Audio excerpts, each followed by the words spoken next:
believe in you. If it helps, we're going to talk about a piece of shit today, so you can get real mad at him. Does he get comeuppance? Eh. I mean, in the karmic sense, yes, I suppose. In the justice system way, maybe less so, but I don't know. You tell me at the end of the story. Okay. Hi, Katie. Hi, Andy. How are you? I'm good. Welcome. This is Two Girls Who Scare Easily, and we are a podcast about weird things that happen in Colorado. Yeah.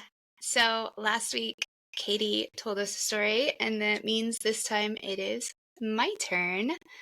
The way it works is Katie has no idea what I'm gonna tell her about. So I never have an idea of what anybody's talking about.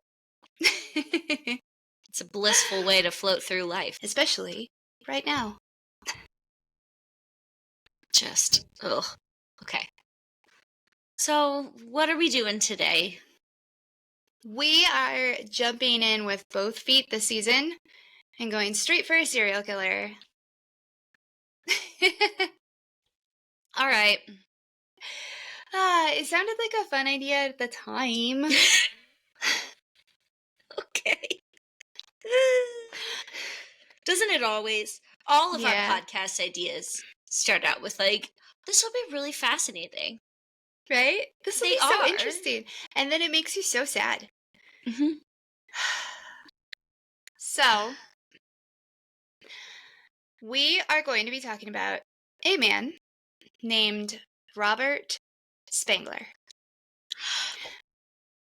Have you heard of him? No, Andy, go on. Did you start researching this guy? Tell me all about him. I don't know. I'm not going to tell you the truth. I'm not cracking. This nut is not cracking. Okay. Well, okay, it's fine. So,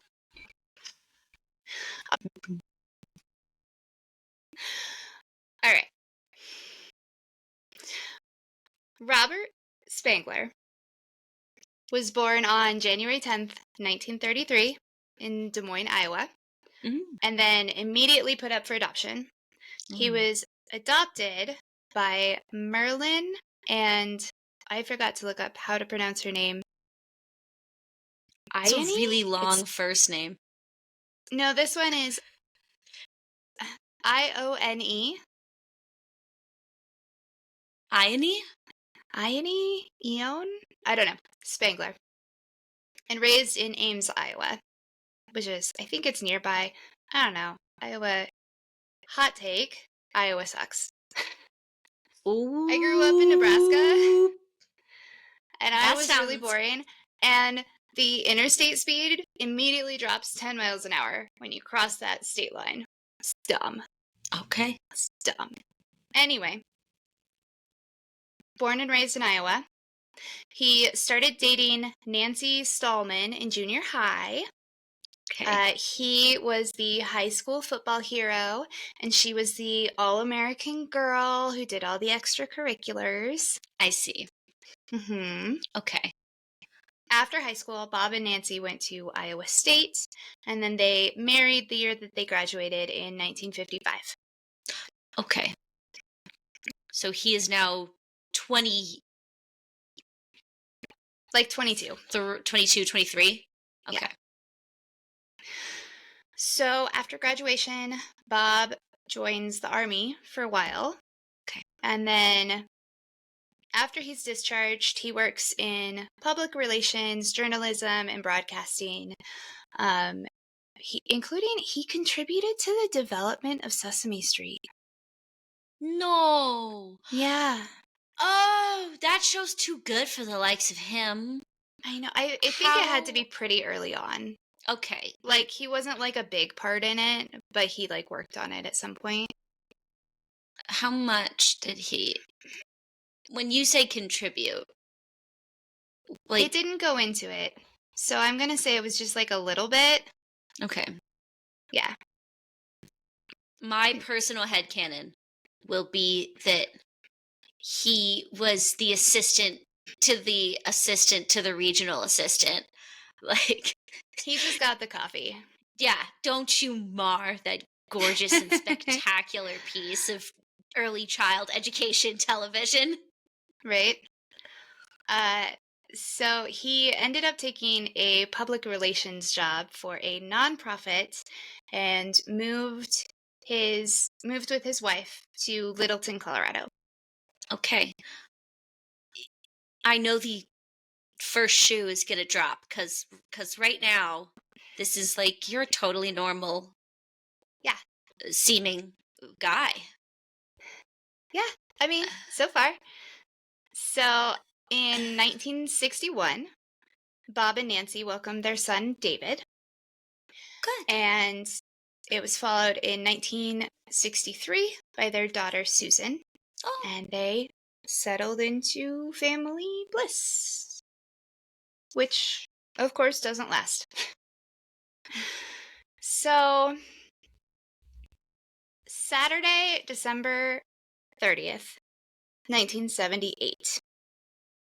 So, his son is now, what did I say, 61? So, like 17, and his daughter's okay. about 15. Okay. Bob Spangler decides to catch an early movie. When he gets home, he arrives to the site of his house swarming with police and EMTs. Okay. While he had been out, his daughter Susan's boyfriend, Timothy, came by the house at about 10:30 a.m. and he knocks on the door and nobody answers. So eventually he goes around the house. One source said that he threw rocks at her window and she didn't answer.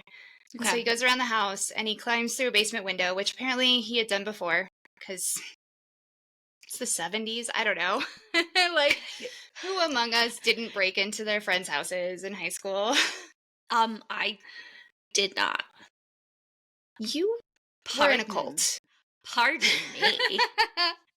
Excusez-moi. I did. But I also didn't have I didn't have enough friends.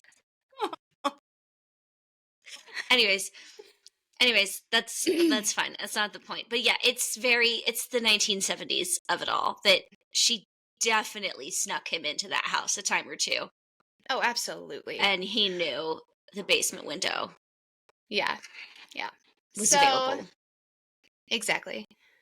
So he gets in, he goes upstairs, and he finds Susan still in bed.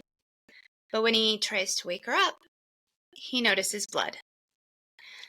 And he sees that she's been shot once in the back. So he runs across the hall to her brother's room to get help and sees that he's half out of his bed and has also been shot. So at this point, he calls the police. Because, I mean, good for him, I guess. But, yeah. So that's what you would do. It's what you would do, but, like, people go, panic holy sometimes. shit, and then so call the cops. He calls the police. When the police arrive, they find Nancy, Bob's wife of 23 years, slumped over a typewriter in the basement where she had written her suicide note before shooting herself in the head. And Bob's Smith & Wesson .38 revolver is on the floor beside her. Bob is understandably shocked and devastated. He told the police that they'd been having marital troubles, but he had no idea that his wife was capable of something like this. They had separated for like 9 months, but he had recently moved back into the house, and they were trying to reconcile. Mm-hmm. Mm-hmm. Now. Mm-hmm. Sure, bud. The police did notice there were some odd things about the crime scene. The suicide note that Nancy had written was typed, with only her initial being signed. And Bob explained to them that she had a neurological disorder that made it hard for her to write. And so she often typed things and just like signed or initialed. Then there was the fact that the typewriter had been wiped clean of fingerprints.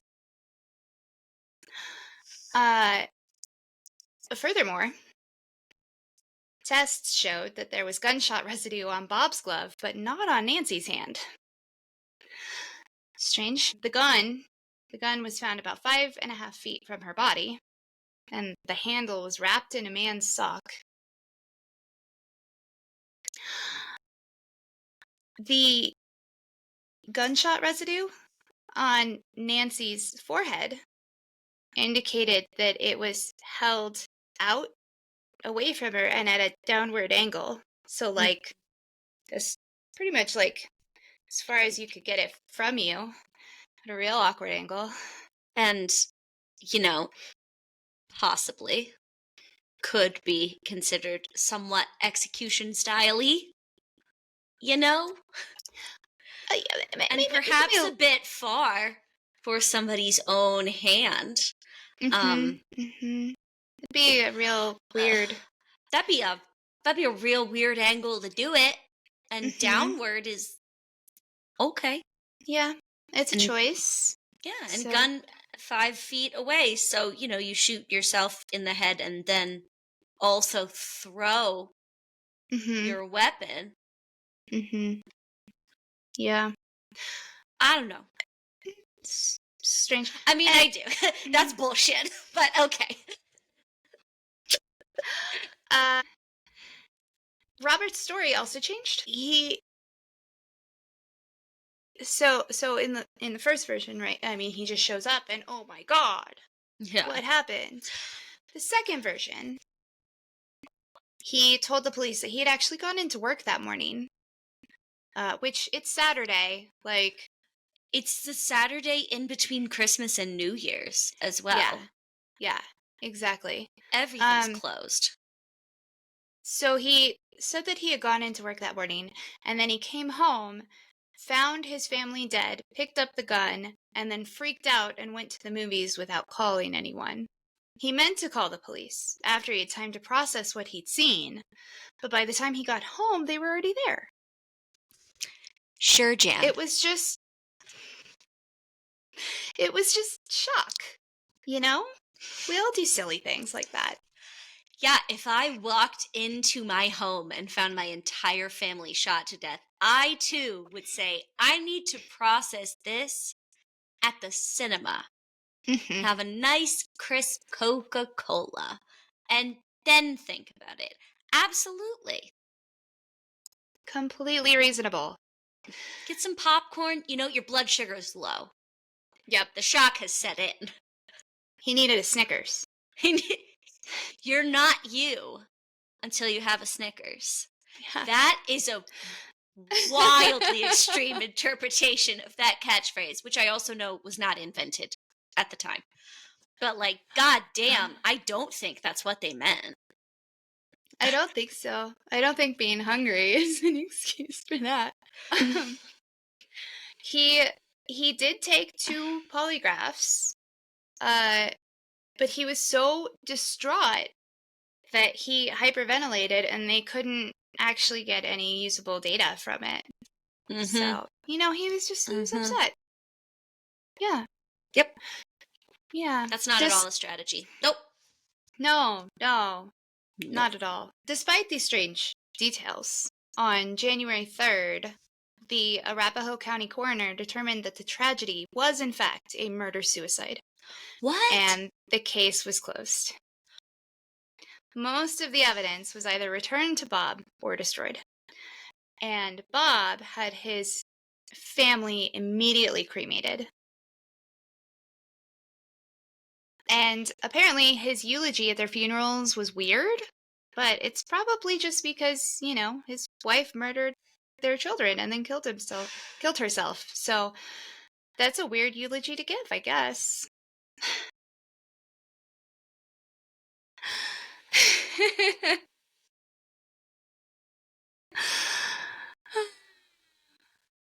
I'm sorry. Let's keep going. Story's over, everyone. That wraps up our That's podcast. Have a good night. I'm going to save No. my rage for a little bit. Okay.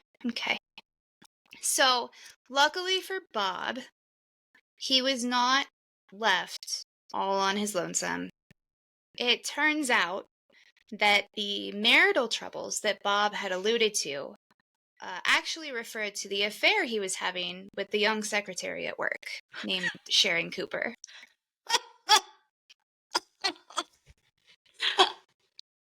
Let me just pass the buck. Oh, it's marital troubles. No, it's your stank-ass affair. Yeah. And did the police at any time in their investigation after his entire family was murdered, did they ever ask around to figure out whether or not he was having an affair and think perhaps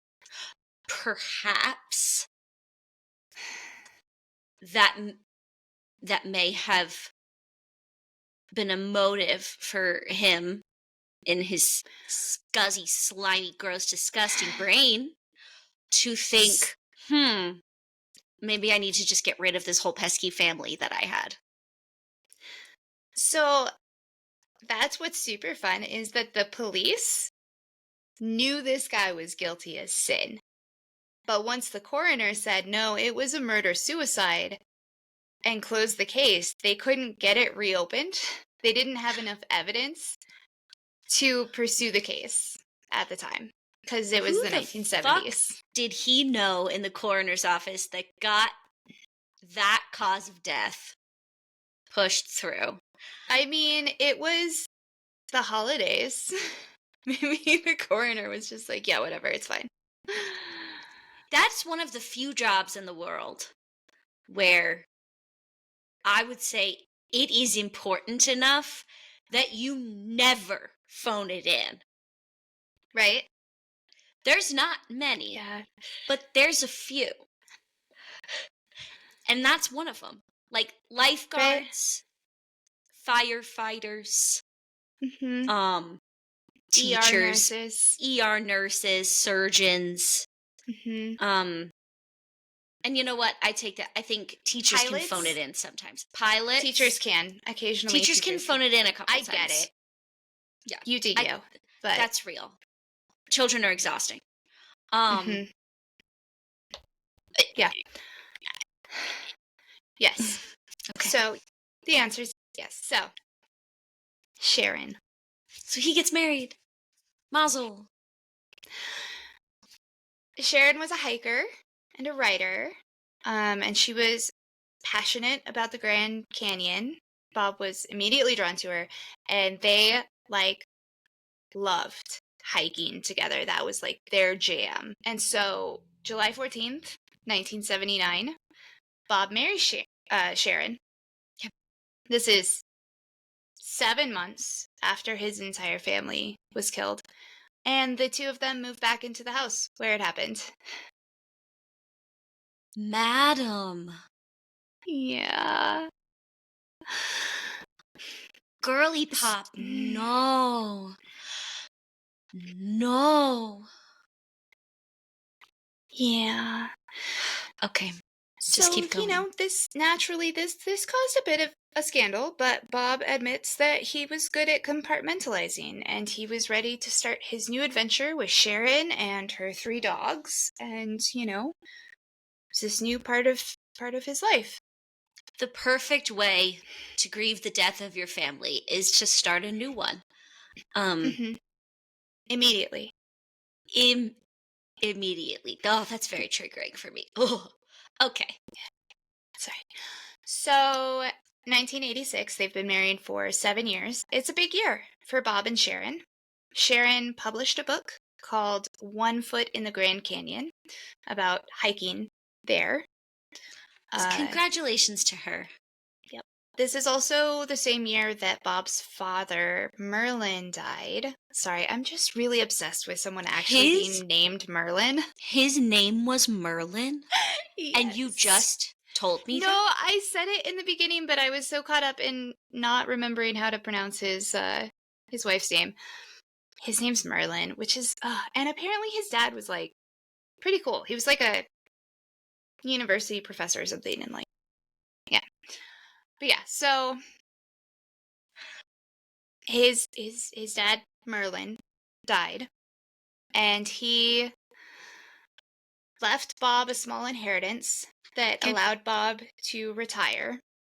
Okay. But it seems like this dream life wasn't quite working out either. Bob had a temper, and Sharon, unfortunately, had struggled with her mental health for years. So, whether real or imagined, kind of in this time after Bob's dad died, Sharon came to believe that Bob was after her. And at one point, she even made like a frantic call to the police, saying that she was like afraid of him and she was like hiding in a closet, and it was wild. Well, that could have been true. I mean, he killed his whole ass other family before this. It wasn't him, that was his wife. She snapped. No. Absolutely not. He already murdered 3 people. So, a line to cross, there is none. There is no line. The line was so far back. The line does not exist. The limit does not exist.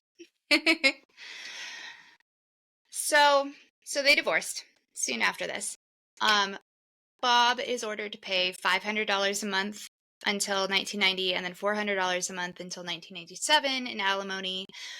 Sharon also walks away with $150,000 in compensation from stocks and bonds that they had. They shared visitation with the 3 dogs. Okay. Okay. Officially, they like split them, but yeah.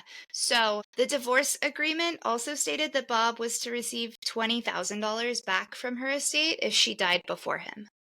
Yeah. Anyway, very expensive divorce. This caused Bob to go back to work. He can't stay retired because divorce is expensive. Poor baby. I know. It's a rough life. Oh no. So, poor Bob is now finding himself single again at 55. He decides to place a personal ad. Through this ad, he met Donna Sundling. Now, Donna was an aerobics instructor, and she had 5 grown children. She was from Evergreen, and the 2 immediately fell head over heels. They got married August 18th, 1990, and they moved down to Durango. Okay. Bob in Durango became a radio DJ for like a local country music station, and he kind of became like a local celebrity. He was apparently like super cheerful, like his boss was quoted as saying something like, oh, I forget the actual quote now, but it was something to the effect of like, the only problem I had with him was that he was too cheerful that early in the morning. Something like that. And he worked part-time as a referee for youth and adult basketball and soccer games. So like real pillar of the community shit. You fucking dick. Not you. Not you. Not you, Auntie. Like, that's some like Dennis Rader shit. Like, you keeping it down until you can't. And your kitty agrees. She agrees. She's real mad. She wants out. And I'm being a jerk about it. Okay, so he is still keeping up somewhat these pretenses of like, I'm just this super chill, Mhm. totally fine guy, because at this point he's getting what he wants. Mhm. So, it was a little weird because at this point, he starts telling his new friends and neighbors like different stories of what happened to his first family. Hmm. So, some heard that his wife committed suicide after their daughter died of a heroin overdose and their son was killed in a car accident. Some were told that the entire family died in a car accident. Others heard that his wife had died of cancer. It was just like, it was really weird and random. So, unfortunately, this marriage wasn't perfect either. Hmm. Bob was super obsessed with hiking, but Donna suffered from vertigo and was afraid of heights. So she tried to go with him, but she just kind of hated it. And like, he was not okay with that. Like, he wanted a partner to go hiking with, it was his whole thing. So she absolutely adored him, and she was afraid that he was going to leave her. So she agrees that she'll do a hike in the Grand Canyon on Easter Sunday of 1993. So they're on this hike in the Grand Canyon and they decide to take a photo.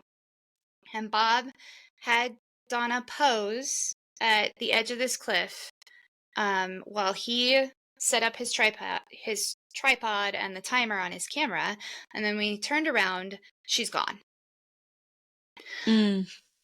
He finds her at the bottom of the cliff and he scrambles down after her, but she's already dead. So he washed the blood from her face with a handkerchief and covered her with a tarp, grabs her pack, and then heads for the ranger station to get help, where he very politely apparently waited in line behind backpackers getting permits. You know, But when you're in shock, exactly. you, We've already established that this man does weird things when he finds his wife dead. yeah, or, you know, his whole family. Uh-huh. Uh-huh.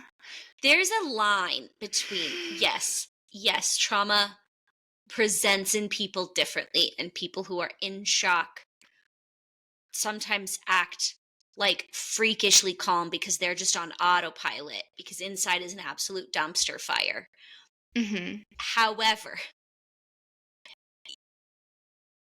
no, what? No. Yeah. Mm-hmm. Wait in Mm-hmm. line? No. Yep. No.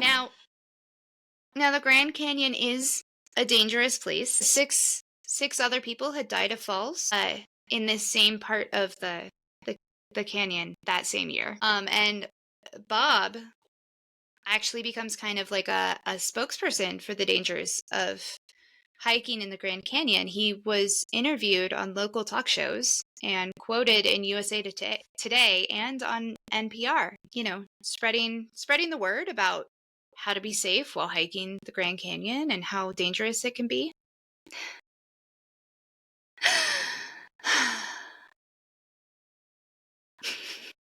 I love your face.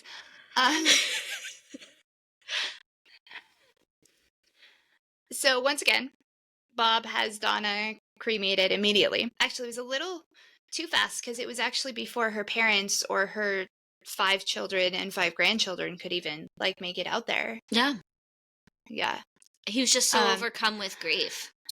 Yeah. He has to take interviews and also cremate her. It's important. This eulogy was also described as tearless and weird. But, some people just aren't good at Googleizing, so it's fine. I will admit that publicly crying is not a very easy thing for me, but it happens. And it's like the emotion's there. Mm-hmm. wouldn't even be able to speak at my family's No, funerals. I would not. So I don't the possibility of me even being together enough to give a Mhm. eulogy, no. Someone else would have to get up 0. and read it for me. Yep. There is no possible way that I could stand and focus and It's say that to possible people. it's possible that I wouldn't be crying at the funeral. Unlikely, but possible. But I'd also probably be staring into space and not talking to anyone. Yeah. Like, just not there at all, so, Yeah, you where am know, I? I don't know. Not here. So not it's here. almost as if he wants the attention and the performance of care, but not actually give a flying fuck about a human life. Mhm. So, not long after Donna dies, Bob's second wife, Sharon, reconnects with him. Appar Sharon, apparently no. I know, Girl, his poor sweet no. baby. You got out. Mhm. Apparently, she was going through a rough patch, and so she moved back in with Bob, but as, like, a tenant, like, she was paying him rent. Fortunately, about 5 months later, on October 2nd, 1994, Bob came home to find Sharon unresponsive with a bottle of Tylenol next to her. Mm. It was ruled that she died either of an intentional or accidental overdose and wasn't investigated by law enforcement. From Tylenol? Yeah, Tylenol can kill you. Like, it's actually super Was it dangerous. like it must have been like a super full bottle and she chugged like the whole thing, like hundreds of pills. Oh god. Yeah, Lee. This meant that Bob no longer had to pay her alimony, and he also received $20,000 from her estate. Win for Bob. You know, God gives his toughest battles to his strongest soldiers, and I gotta say, this man has been put upon. So for some reason, that line just killed me. It's absolutely wild that he is so strong. I know, he has had more bad luck than any one person should ever have to face, and unfortunately, it's not it's not over yet. Mm. Now, apparently though, this was one dead wife too many for law enforcement. And they're finally like, something smells a little fishy here. We'll let you get away with 2, but 3? Come on. That's I will say, bridge too though, far.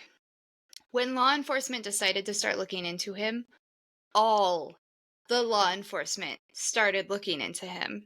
He had investigators from the U.S. Department of the Interior, the National Park Service, the FBI, and the counties of Coconino, Arizona, and Arapahoe, Colorado. They all were like, because the Grand Canyon is a national park, so it's Yeah. federal land. Mm-hmm. Yeah. Is So, at this point, do you think that national parks are kind of getting wise that a lot of people go to them for murder I mean, maybe. because there's so many areas that are remote, which is supposed to be like a good thing that you Mhm. protect nature and keep it wild and leave that space for everyone to enjoy. It's not supposed to be for fuckwits to go kill people and leave their bodies. But they do, which is why we all pick the bear. Yes. Anyway, 1998, Bob suddenly quits his job at the radio station. He sells everything, and he moves to Pennsylvania to pursue a woman he met on the internet. Apparently, this doesn't actually work out. What? Shocker. I That's know. crazy. Oh, so he moves back to Durango, and he's working as the VP of an irrigation company, and he's like super involved in community theater.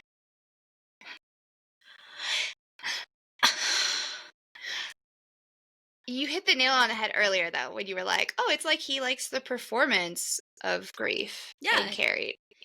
He can He's an perform the actor. emotions. He doesn't feel Mhm. them.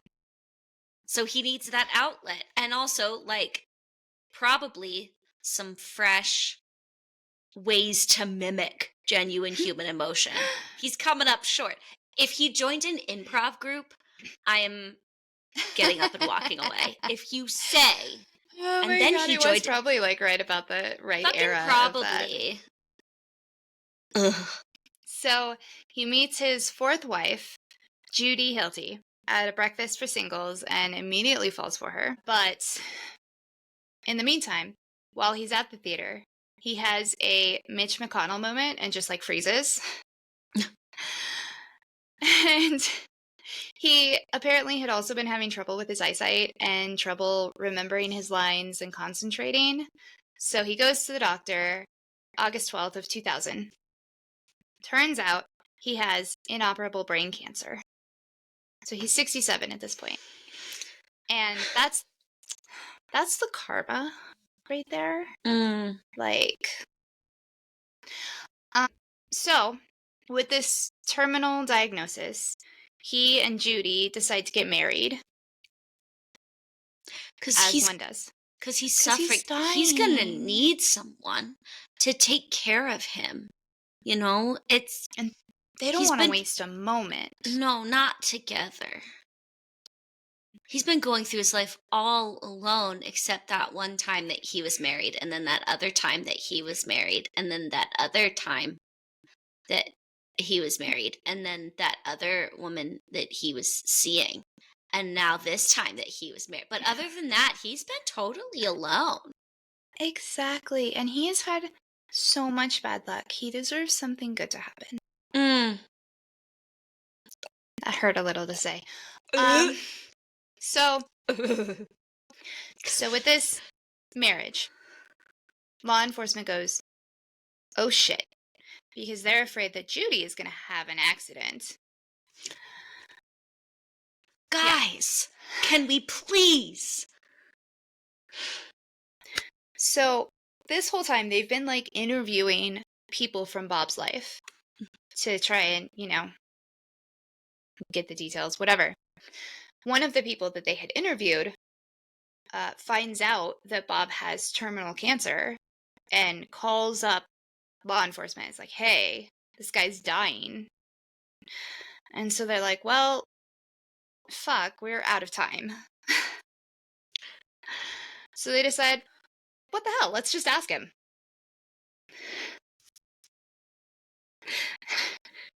So they literally, they go and they knock on his door and they invite him down to the police station to talk to them. And he's like, yeah, okay.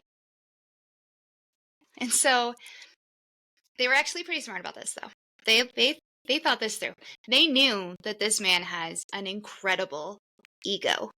Yeah. So they set it up as though they need to interview him because he is a unique snowflake and that they've been dedicating all these resources for years to study how his brain works and figure out how they can learn about killers like him. Because you just have escaped us you're so smart. He's so unique. Oh. Yeah. They fill the police station with boxes marked Spangler Task Force. Was there anything in them?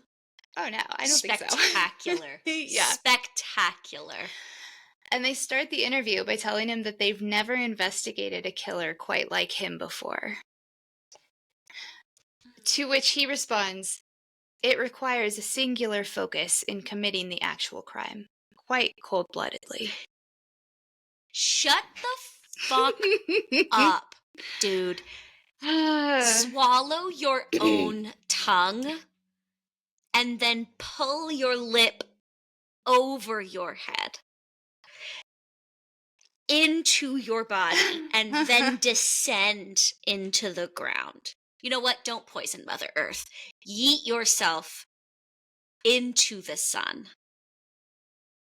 Just, I'm picturing like a Looney Tunes-esque cartoon where he just thump, folds into like a ball, and then they throw him into the sun.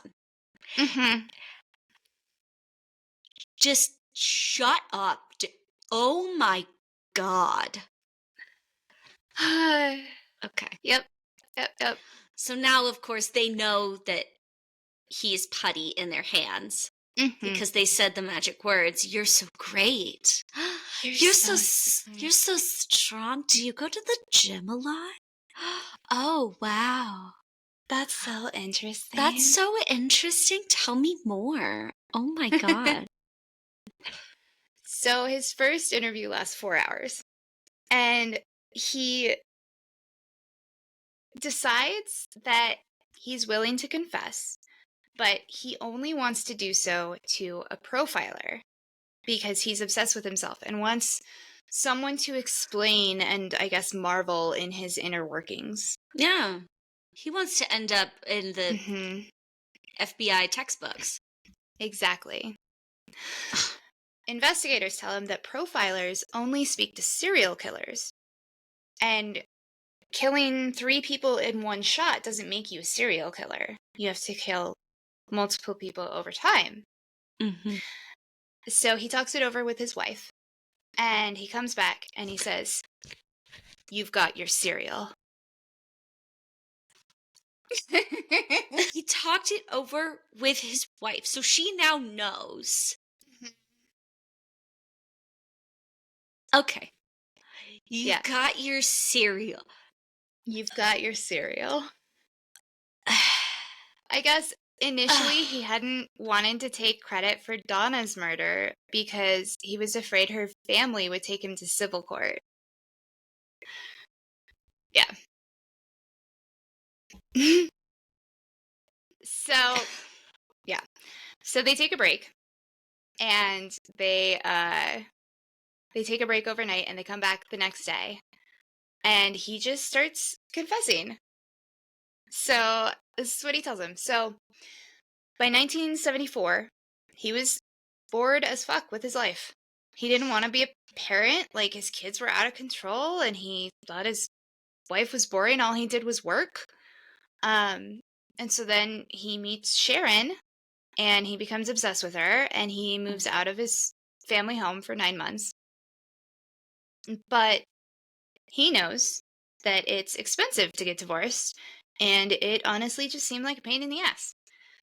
So instead, he moves back in with his wife, and he tells everybody that they're working things out.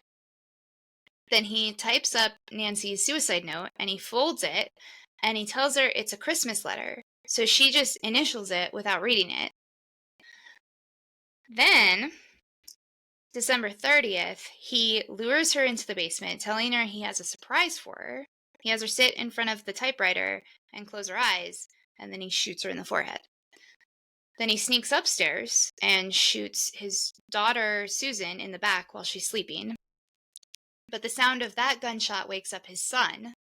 So Bob shot him in the chest as he was kind of getting out of bed. But he didn't die right away, and he ended up wrestling with his dad. So Bob decides he can't shoot him again because he knew that Nancy wouldn't have done that. I mean, Nancy wouldn't have shot her children in the first place. Yeah, whatever. She wouldn't have done any of. So he smothers him with his pillow. Okay. Having just massacred his entire family, he went to see the animated Lord of the Rings movie. Don't you dare. I'm sorry.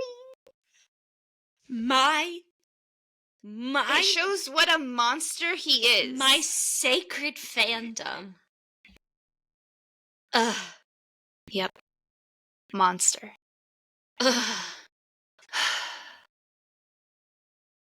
Okay. Yeah.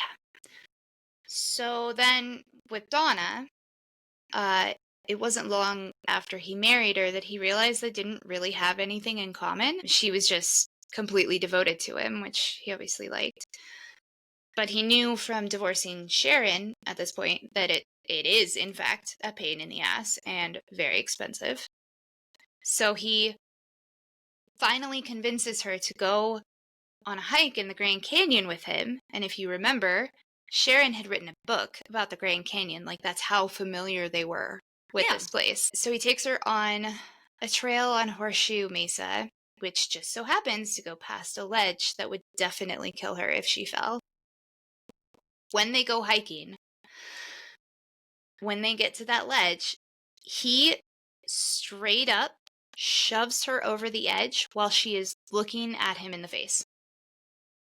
She wasn't even turned away from him. He looked her straight in the face and shoved her over that edge. Okay. Okay. I'm just gonna. Oh no, yeah. So then he climbs down. Yeah. I understand. I know you're gonna hate the rest of this. I know he's already dead, and I want. Okay. So then he climbs down to make sure she's dead. The interesting thing is that he completely denied having anything to do with Sharon's death. Okay. I'm inclined to believe him on that one, I guess. Yeah, I think because he seems like he would claim credit. He would want it. That said, I do not find it outside the realm of possibility that he drove her to it. Oh, absolutely.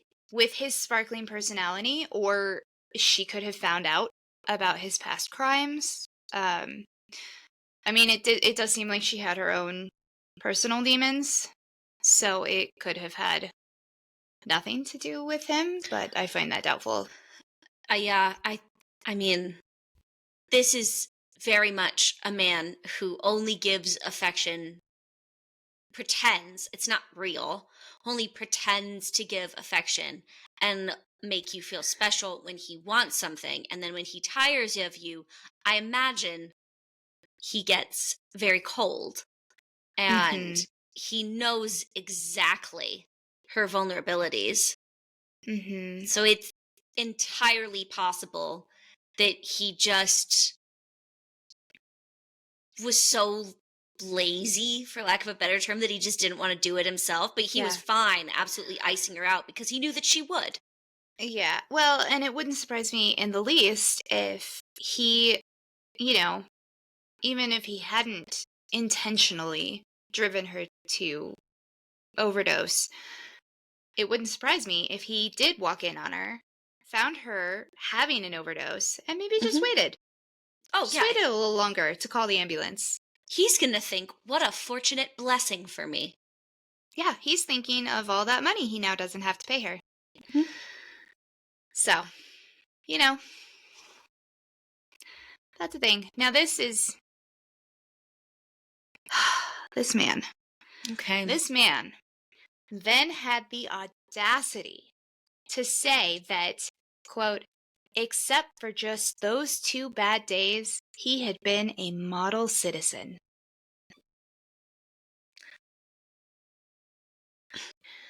That is not how that works, sir. That's not how... Oh my God. Yeah.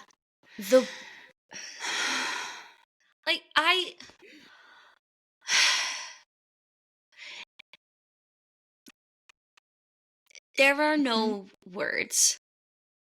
There could be, but I don't want to waste any of them on him. Nope.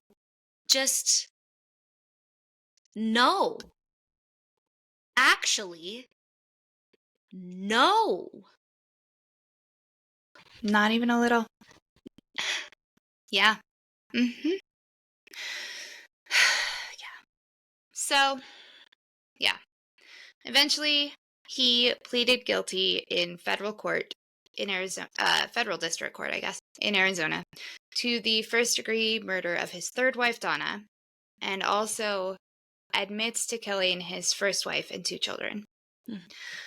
Arapahoe County investigators discussed it with Nancy's family, Mhm. But they determined that it just isn't worthwhile to bring him back to Colorado to stand trial for their murders because he would probably die before it even finished, Mhm. if he even lasted till the court case started. So he's sentenced to life imprisonment without parole, which is the other reason they decided not to prosecute. Yeah. He's already Uh, there, and he's gonna die mhm. quickly, so. Yeah. And he did. He died 10 months after being taken into custody. Good. Yeah. I hope it was painful. I wish that every second felt like 10 years of absolute torture. And that everybody just ignored him. Mhm. Like, Right? because it's the one thing that he wants attention. He has it's, seemingly his entire life. And just, Yep. Yeah. And not not not special. Just a selfish asshole. the most mid man. Oh yeah. Like, laughably mid. All of these women were vibrant and had things going for them. Mhm. You had children. You had whole human beings. Yeah. And you think that you're so fucking special that when you no longer want to deal with them, you just get to take lives. Yep.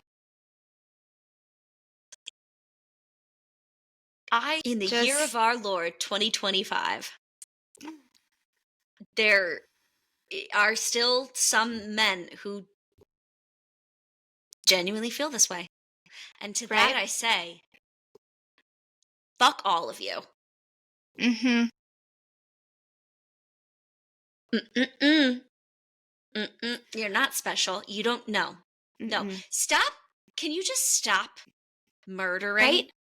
your significant others when you quote unquote tire of them?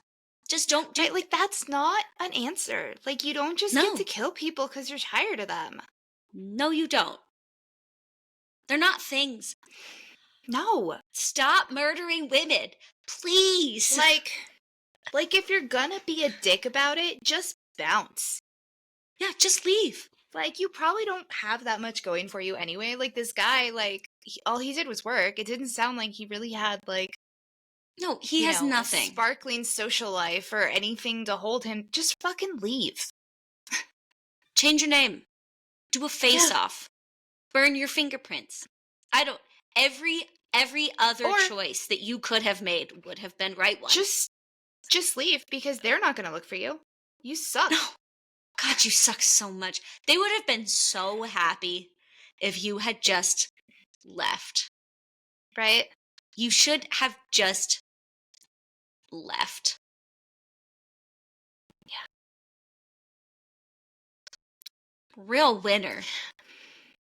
And ladies, if a guy's entire family was brutally murdered, maybe think twice. Maybe think twice. So a bit of a red flag. And I'm sure that when he wanted to turn it on, Oh, obviously absolutely. he could be extremely charming. So I get that you could initially fall for that. And just these were humans.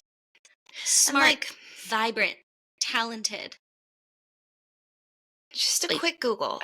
Just a quick Google on the people in your life.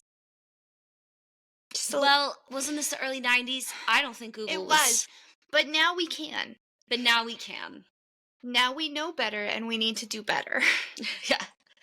Oh, God. I know. And their poor families. How do you kill your children and then go to the movies? How? You have no humanity. You have no humanity. They were simply a role, an object, An achievement. an achievement, because that's what he was supposed to do. I mean, he was. I guarantee you that he was on the football team because that's what you're supposed to do, and he went to college because that's what you're supposed to do. He married his sweetheart because, again, achievement. Having children was just an achievement, and when his achievement shifted and he wanted to be with the next, hot young thing, time to get rid of them. Exactly. Because they would affect my life. Well, yeah, that's what having children is. That's like, but you brought them into the world, so they're like that phrase of "I brought you into this world, I can take you out" isn't actually true. You can't. No, you can't. You're not supposed to take that literally. No, that's just a phrase. Leave and take the L. Be a shit parent who just abandons their children because you don't want to deal with the hassle. Fine. They will flourish without you. You can start over somewhere else and tell everybody that your family died in a car accident and still get those sympathy points from the ladies. You don't actually have to kill them to do that. Nope. You really never do. But okay. Yeah. It's awful. I never want to think about this man again. No. Is Sharon's book still available? I don't know. Let's look. Because I do love the Grand Canyon.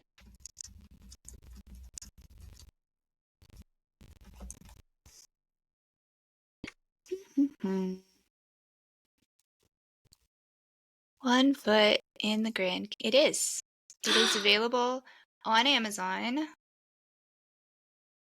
Yeah. For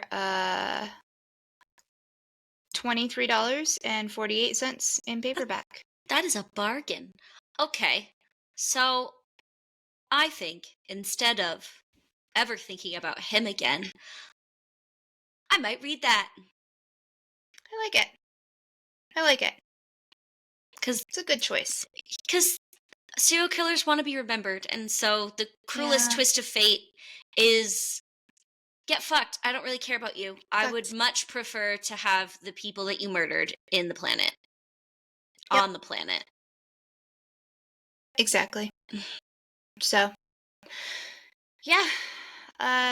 So sorry. It was a bummer. But it was also, really fucking bizarre. And just, he just kept getting away with it. That really and then he just bothers me.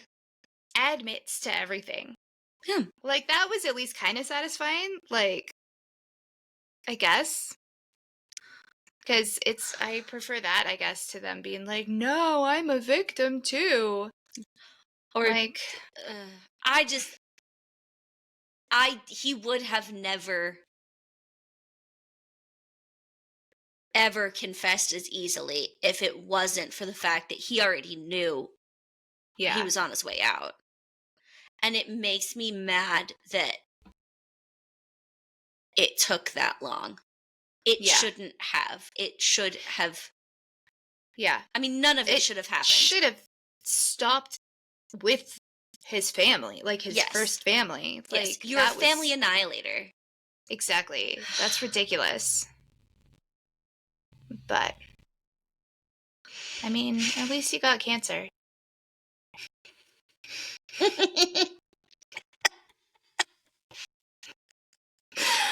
I hope it stopped so hard. Me too. So, yeah, I guess on that note, I'll have a more fun one next time. But that was wild. If you have thoughts, you can find us on Instagram at 2girlswhoscareeasily with the number 2, or you can email us directly at 2girlswhoscareeasily@gmail.com. Yeah, I guess that's it. So otherwise, stay smart, stay safe, and stay spooky. Bye.